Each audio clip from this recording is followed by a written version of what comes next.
Welcome back to the GSMC Sports Podcast. The plan was to dive into the trade that the Seattle Mariners made just yesterday, acquiring outfielder Randy Arozarena, but we're going to have to postpone that into Monday's show, maybe do a little bit of a trade deadline special for the MLB, because we have some breaking news that the Miami Dolphins have agreed to a new contract extension with quarterback Tua Tagovailoa, according to Ian Rappaport. So it looks like the deal is 4 years, $212.4 million to lock him in for the foreseeable future.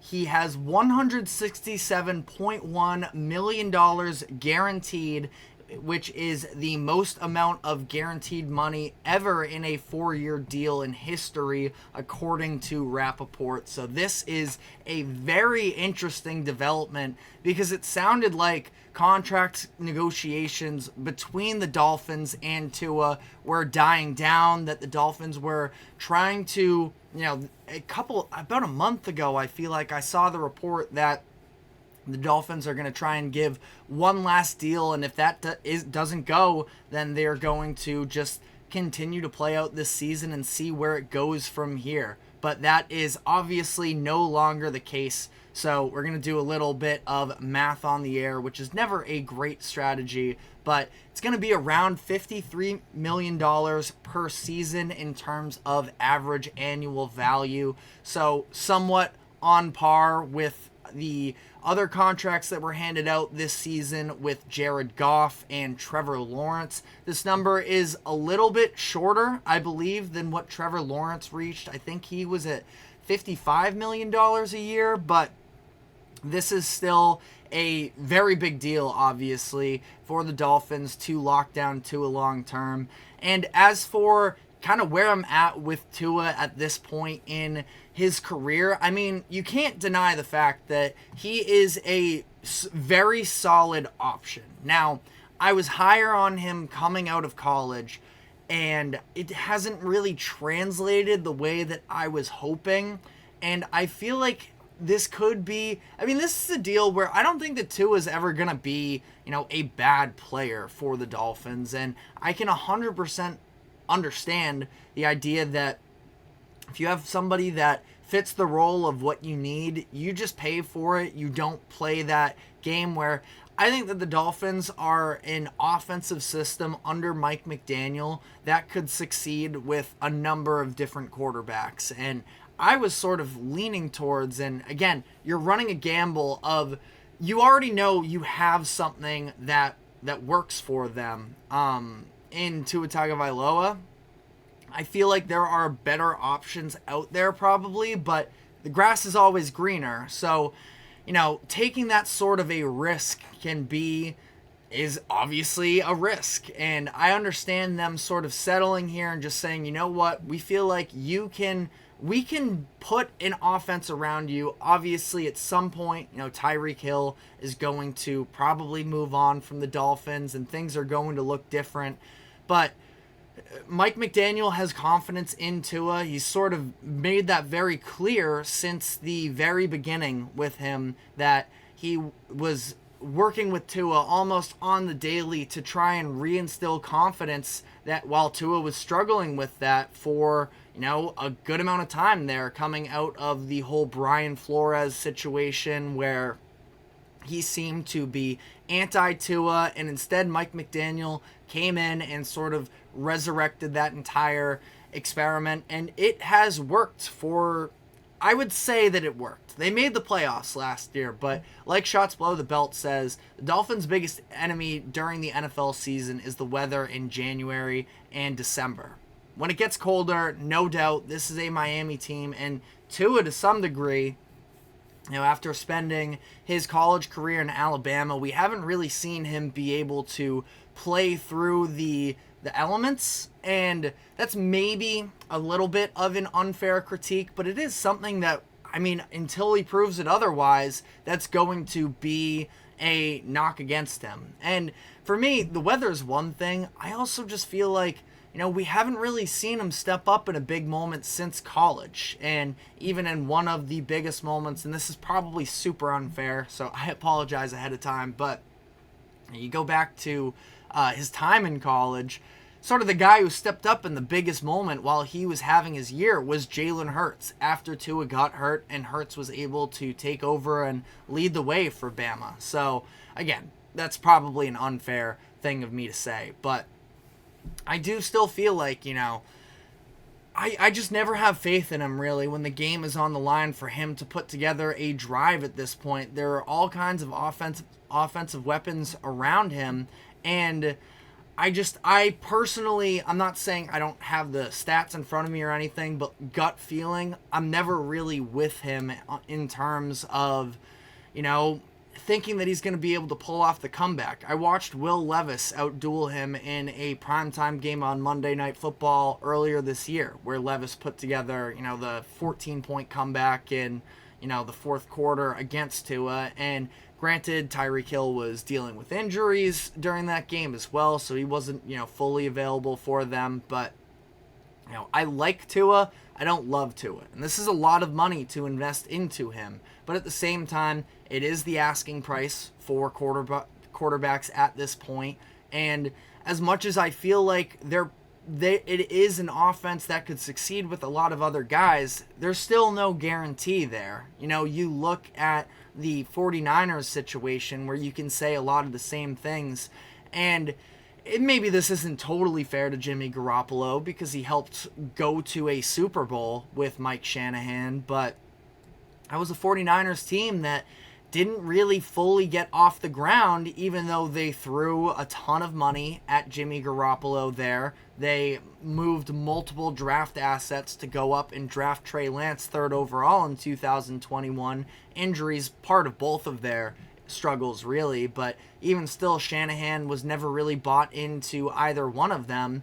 And in comes Brock Purdy, where sure, you say, well, anybody could have done that. I don't think that that's necessarily the case. I mean, there are a lot of quarterbacks, don't get me wrong, that could succeed in San Francisco, but you say that, and ultimately, you see a couple failures there. And for the Dolphins, I do understand wanting to have some security. I'm not the biggest Tua guy. Now, he led the NFL in passing yards last season, and he is, he's still young. I want to double check on his age here, but he was in that 2020 draft class, I believe, so he's still got plenty of time. I'm not even really so concerned about injuries with him quite as much anymore. Like, obviously, that was a big storyline in 2022 when he was suffering those couple concussions, but it sounds like he did a lot of work in the offseason to sort of learn how to fall better, which sounds like a ridiculous thing, but it's kind of real. You have to do everything you can to sort of best protect your body. And, I know that Tua also had some of the lower body stuff coming out of college, but that hasn't proven to be an issue for them just yet. But I don't know. It's interesting how you want to weigh all of these different things, because I could also be on Tua is good. Again, 4,600 yards last season and 29 touchdowns. You will take that all the time. But I don't know. I think that it's a fine move for the Dolphins. I understand it. I don't know 100% if this is the way I would have gone. I would have been interested to see him sort of play out this season and reevaluate next summer. You could franchise tag him if need be and work out a long-term deal, because I feel like there still is a good amount that Tua needs to prove, and they jumped at the opportunity to do so, which has kind of been the story with a lot of these teams. You can make that same argument for Jared Goff earlier this year, and I defended the deal for the Lions of signing Jared Goff to this deal.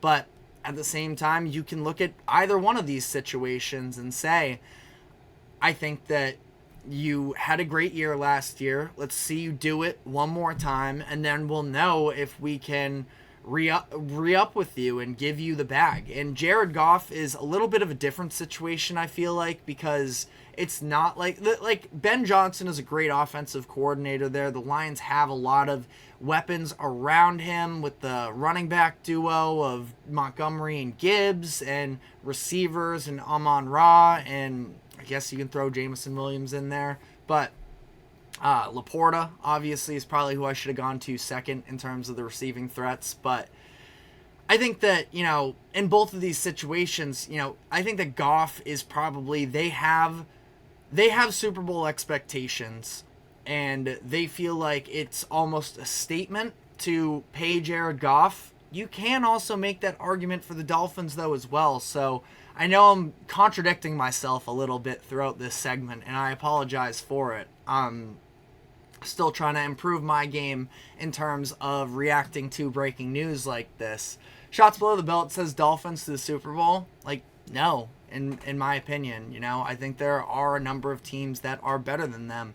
I really struggle to see a way that they beat Patrick Mahomes and the Chiefs, and I would take the Bengals over them when fully healthy. I'd probably take the Bills over them when fully healthy. And to be fair, the Dolphins were dealing with a ton of injuries as well when the playoffs came around last year, specifically on the defensive side of the ball, where I don't think that their defense gets enough credit as much as their offense is extremely innovative and it has so much talent, the speed just at every skill position.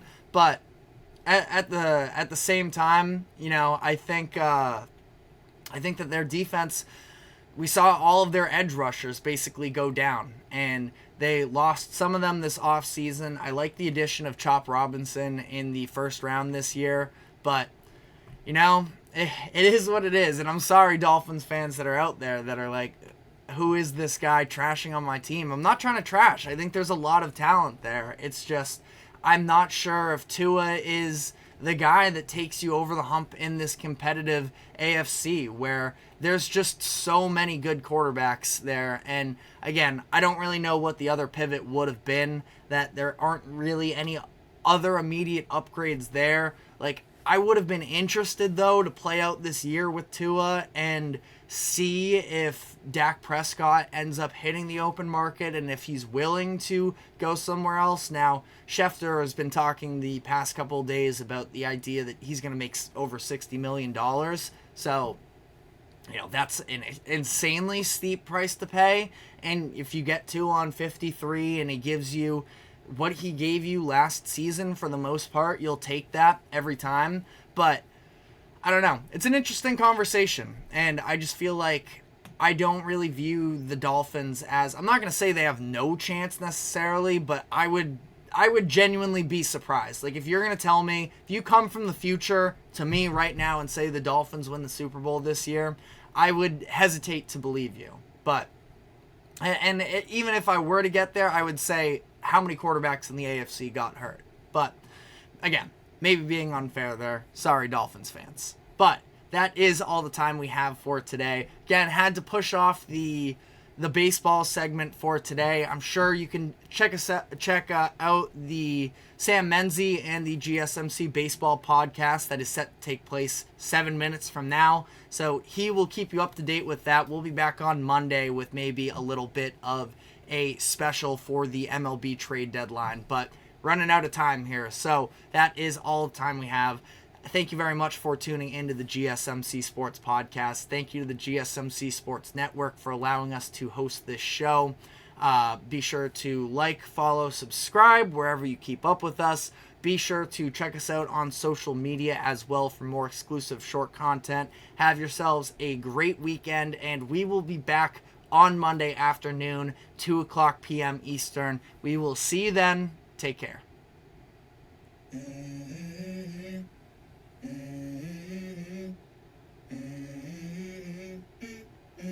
Let's go. I wake up to a little bit of drool on my pillow, feel like it's gonna be a bad day. Yeah, I'm tired of shit, and the coffee ain't hit yet. Damn, ain't that great. I don't wanna go.